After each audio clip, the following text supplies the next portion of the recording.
মামি, ও মামি, আমার না সব কাজ শেষ। রান্না বান্না আমি সেরে ফেলেছি মামি। এখন আমি একটু তোমাদের সঙ্গে বসে বসে টিভি দেখি। এসেছে মহারানী, টিভি দেখবে। যেই না দেখেছে আমি আর আমার মেয়ে একটু টিভি দেখছি, অমনি সে টিভি দেখার জন্য চলে এসেছে। আর তোর তোর কি সব কাজ শেষ হয়েছে? এখনো অনেক কাপড় চোপড় ধোয়া বাকি আছে, যা ওইগুলো পুকুর ঘাট থেকে ধুয়ে নিয়ে আয়। মামি, তুমি আমার সঙ্গে কেন এরকম করো? তুমি তো রেখাকে খুব ভালোবাসো, কত আদর করো।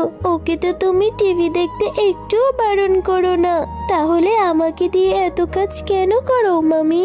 আচ্ছা ঠিক আছে, আমি কাপড় চোপড় ধুতে গেলাম। কাপড় চোপড় ধুয়ে এসে তারপর টিভি দেখবো। এরপর মিনা মন খারাপ করে ওখান থেকে চলে যায়। কি রে মিনা, তুই এই ভর দুপুরে এতগুলো কাপড় চোপড় নিয়ে পুকুরে ধুতে এসেছিস? আর তুই এইরকম মনটা খারাপ করে এখানে বসে আছিস কেন? কি হয়েছে রে মা মিনা? তোর মামি কি আজকেও তোকে বকাঝকা করেছে? কাকিমা, আমার শরীরটা যে ভীষণ খারাপ লাগছে। কাকিমা, আমার মনটা যে খুব খারাপ। আমার না টিভি দেখতে খুব ইচ্ছে করছিল, কিন্তু মামি আর রেখা আমাকে টিভি দেখতে দেয় না। বলেছে আগে কাজগুলো সব সেরে আয়, তারপর দেখতে দেব। আজ যদি আমার মা বেঁচে থাকতো তাহলে কখনোই এরকম হতো না, আমাকে অনেক ভালোবাসতো। হ্যাঁ রে মা মিনা, কি করবি বল? ছোটবেলায় তোর মা তো তোকে খুব আদর করতো। এখন যদি তোর বাবা মা বেঁচে থাকতো তাহলে তোর এত কষ্ট করে কাজ করতে হবে না, আর তুই তোর মন মতো টিভিও দেখতে পারতি। আর কি আর করবি, মামি বাড়িতে যেহেতু থাকিস তাহলে এতটুক তোকে সহ্য করতেই হবে। তবে আমি কি বলি মিনা, তুই তোর মামার সাথে এসব কথা বল।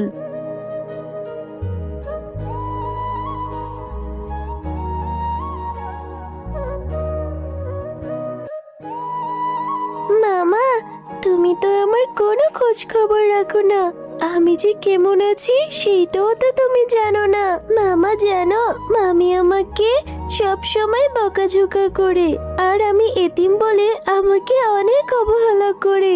আমার যে কত টিভি দেখতে মন চায়, কিন্তু মামি আমাকে একটুও টিভি দেখতে দেয় না। আর আমার বাবা মা মরে যাওয়ার আগে তো তোমাকে আমাদের জায়গা সম্পদ সব লিখে দিয়েছে। তাহলে মামি আমার সাথে এরকম করে কেন মামা? মিনা, তোর মামি যদি সত্যি এরকমটা করে তাহলে তো অনেক বড় অন্যায় করছে।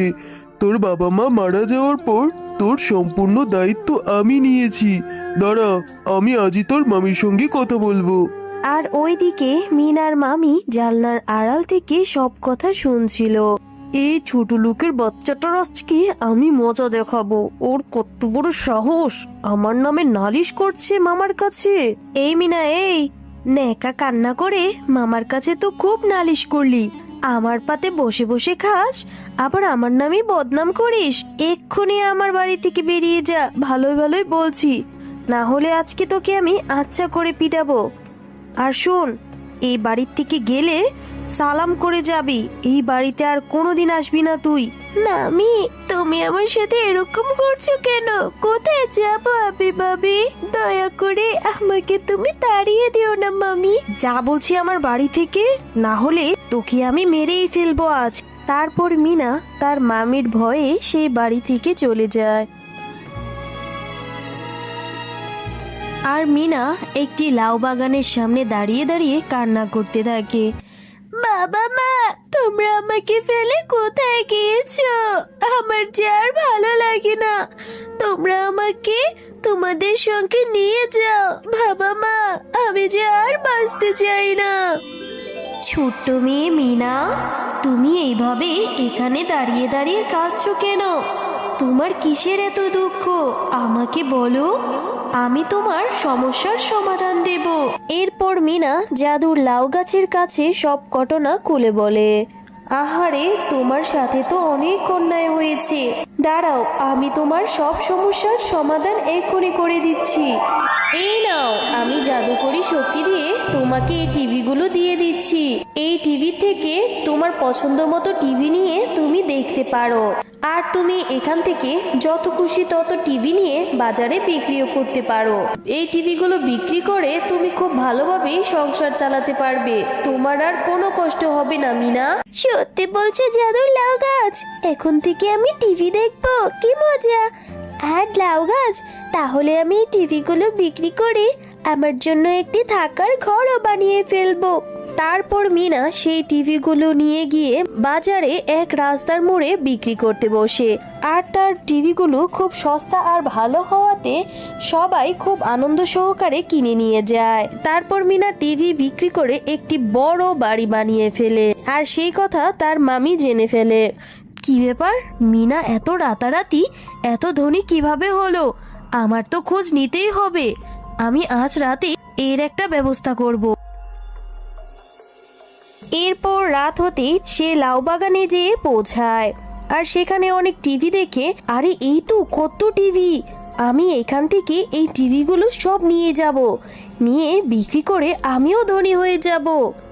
দুষ্ট শিয়ালিনী, তুই মিনাকে তোর বাড়ি থেকে তাড়িয়ে দিয়েছিস, একটুখানি টিভিও মেয়েটাকে দেখতে দিসনি, এখন এসেছিস আবার পরে টিভিগুলো চুরি করতে। দাঁড়া, এক্ষুনি আমি তোর মজা দেখাচ্ছি। ওরে বাবা রে, ওরে মা রে, আমার ঢের শিক্ষা হয়েছে গো, আমি আর কখনো এরকম করব না। জাদুর লাউ গাছ, আমাকে তুমি ছেড়ে দাও।